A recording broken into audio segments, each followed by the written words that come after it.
Assalamualaikum warahmatullahi wabarakatuh. Bismillahirrahmanirrahim. Alhamdulillahirabbil alamin wassalatu wassalamu ala asyrofil mursalin sayyidina Maulana Muhammadin wa ala alihi wa sahbihi ajmain. Amma ba'du. Yang kita hormati bersama guru kita bersama Kiai Haji Abdul Wahab Maimun, semua keluarga besar Mbah Maimun, Gus Yofur, Neng Nadia, semuanya kita hormati, dari Pertamina semuanya, wonten Mas Ari, wonten Mas Solikin, Mas Latif, semuanya saya hormati. Saya sebetulnya sudah 3 tahun yang lalu sering dimintai ngaji sama Pertamina, dan karena saya sudah daftar jadi resi, tengok-tengok di rumah itu sudah nggak mau ya. Alhamdulillah Pertamina punya cara yang agak nggak benar itu, memanfaatkan Gus Yofur ngundang saya. Semoga Allah memaafkan. Itu otak politiknya masih jalan. Tapi alhamdulillah semoga ini kesalahan yang dimaafkan Allah Subhanahu wa taala. Karena politik itu penting. Dulu itu ada orang berdoa di depan makam Rasulullah sallallahu alaihi wasallam. Itu doanya itu agak ganggu, agak menteror. Ya Allah, jika saya jadi orang baik, maka yang senang ini kekasihmu, yaitu Rasulullah sallallahu alaihi wasallam. Tapi kalau saya jadi orang jelek, itu yang senang musuhmu, yaitu setan. Monggo terserah, jenengan mau menyenangkan kekasih jenengan atau menyenangkan musuh jenengan, monggo. Itu kata Allah, ini agak repot. Intinya terus, ya sudah kamu jadi orang baik saja, biar kekasih saya senang. Jadi kadang-kadang hubungan dengan Allah juga harus pakai politik gitu. Jadi in kuntu sholihan surra habibuk. Kalau saya jadi orang soleh maka yang senang kekasihmu. Kalau saya jadi orang jelek yang senang itu musuh engkau. Terserah dengan sebagai Tuhan milih mana, menyenangkan kekasihmu atau menyenangkan musuhmu. Jadi kadang-kadang dalam dunia ngaji itu juga harus ada akal-akalan gitu. Saya berkali-kali jadi korban. Sebetulnya saya senang uzlah itu bukan karena bapak. Satu, iktifak dengan kiai yang sudah ada. Kedua ya, bapak saya itu namanya Kiai Nur Salim. Itu punya bapak namanya Mbah Nur Sam. Sepuh-sepuh itu memang uzlah. Mungkin faktor gen. Jadi saya membatasi sekali. Tadi meneruskan ngajinya Gus Yofur. Saya disuruh agak lama. Tapi bukan lama. Agak lama itu ya 15 menit. Sambil nunggu Gus Idror. Tadi beliau cerita Mbah Maimun itu menjadikan belajar itu torekoh. Torekoh itu ilmu, kata Mbah Mun, mengajar. Jadi beliau saking tawaduknya enggak pakai bahasa Arab. Memang teks hadisnya itu, Arabnya itu ad-dunya mal'unah. Mal'unun ma fiha illa dzikrawah wa mawalahu. Aw aliman aw muta'aliman. Jadi dunia ini semuanya terlaknati. Kecuali yang terkait ingat Allah, ingat belajar, ingat ilmu. Saya sering, karena saya ini termasuk peneliti, saya bikin analogi. Ada rumah itu lengkap. Ada kamar mandinya, ada kamar tidurnya, ada makanannya. Tentu yang masuk rumah itu terburuk itu adalah nggak ngerti yang punya rumah itu siapa. Nggak punya rumah itu siapa, kamu langsung makan, langsung tidur, langsung memanfaatkan isi rumah itu. Tanpa ingin tahu yang punya siapa. Betapa buruknya itu.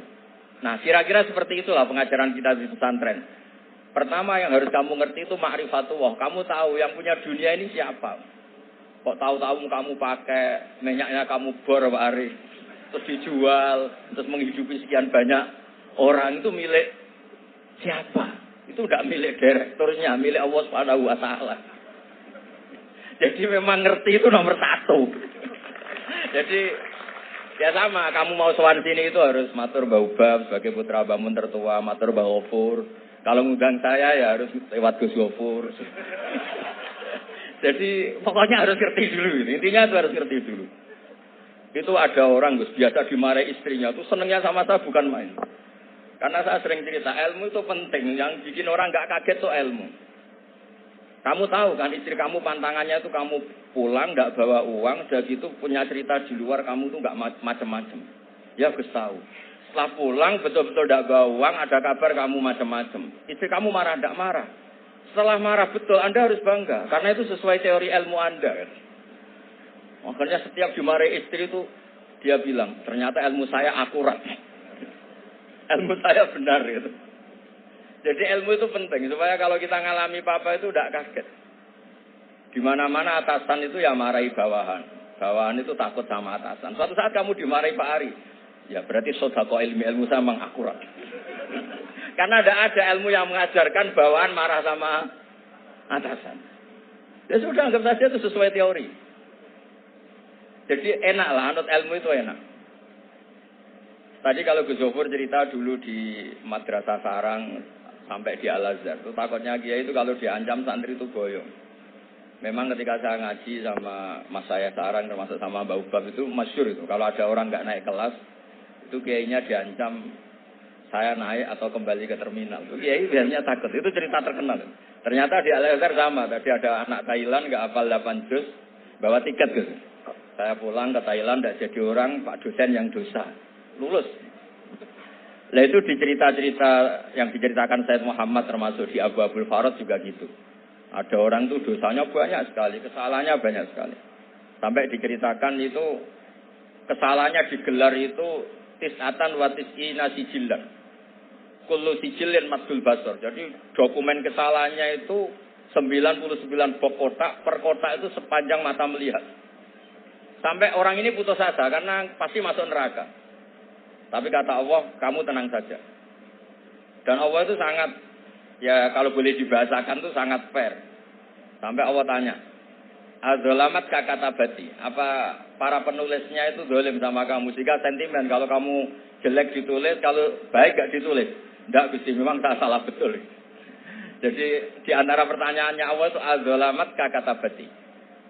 Akhirnya terus sampai itu nyata salah, terus kata Allah, la zulma alaikal yaum. Kamu tenang saja, kamu punya satu kebaikan. Terus Allah mengeluarkan satu kotak kecil. Terus kata orang itu, sudah Gusti, gak usah, gak penting. Masa 99 box dilawan kotak kecil. Tapi di situ isinya itu kalimat la ilaha illallah Muhammadur Rasulullah.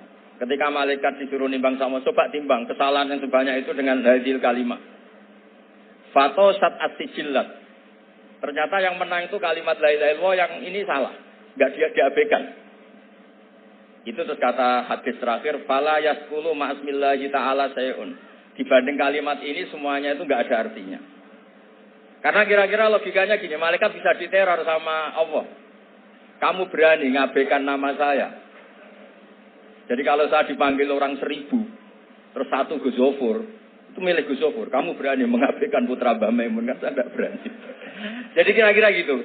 Malaikat ditanya sama Allah, kamu berani mengabaikan kalimat la ilaha illallah? Ya tidak berani, Gus. Ya sudah, menangkan. Jadi intinya itu penting sekali kalimat-kalimat thayyibah la ilaha illallah Muhammadur Rasulullah, sujud tadi yang diajarkan Gus Zofur. Apalagi tahajud, terus dilihat anak, karena seneng sekali. Ternyata bapak saya ahli tahajud. Kalau nggak dilihat ya diceritakan Gus sebagainya. Tapi apapun itu supaya analogi agama itu dimulai diantaranya selain Quran, hadis, ijma itu qiyas. Qiyas itu analogi. Ya kayak tadi, kamu masuk rumah, di situ semuanya lengkap, fasilitas lengkap.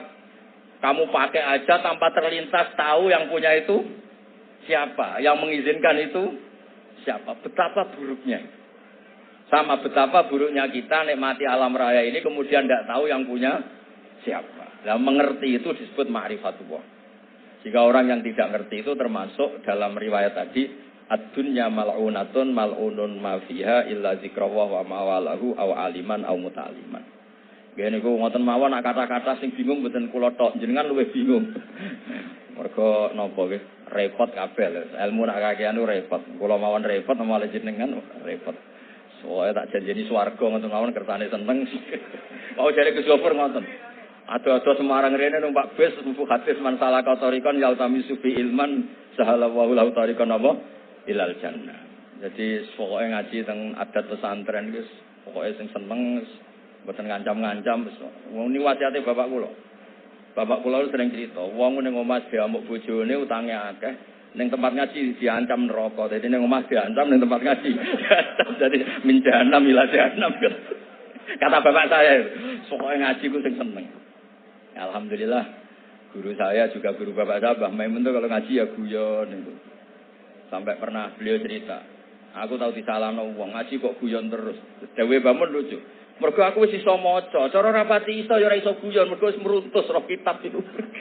Kok pikir terkipe piye wis meruntus. Ora kober apa? Guyon. Supir nampun ahli kan santai mawon guyon, nak latihan kan tegar. Jadi kadang-kadang guyon itu buktekno alime, orang tertentu tapi tentu yang sekali berbangun, yang sekali berorang-orang. Nggih mboten mawon kula kepengin ki pokoke jenengan ngertilah kenapa yang tidak malun, yang tidak terlaknati itu orang yang ngerti. Karena kamu masuk Pertamina harus tahu direkturnya siapa, prosedurnya kayak apa, masuk rumah juga gitu, nyupir juga gitu. Pertama yang harus tahu ini remnya kayak apa, semuanya harus tahu. Dan tentu di alam raya ini yang penting adalah tahu. Makanya Imam Bukhari ketika cerita babu fadilatil ilm, terus beliau mendalil qala ta'ala fa'lam annahu la ilaha illallah fabada'a bil ilmi. Kata beliau, kalimat yang menyelamatkan dunia akhirat itu la ilaha illallah Muhammad Rasulullah. Hanya kata ilmu yang bisa mendahului kalimat itu, yaitu fa'lam annahu la ilaha illallah. Jadi kalimat yang sesakral itu enggak ada kata yang mendahului kalimat itu kecuali kata ilmu, yaitu fa'lam. Kata Imam Bukhari fabada'a bil ilmi. Nggih, matur nuwun Mas Ari, matur nuwun sanget. Assalamualaikum warahmatullahi wabarakatuh.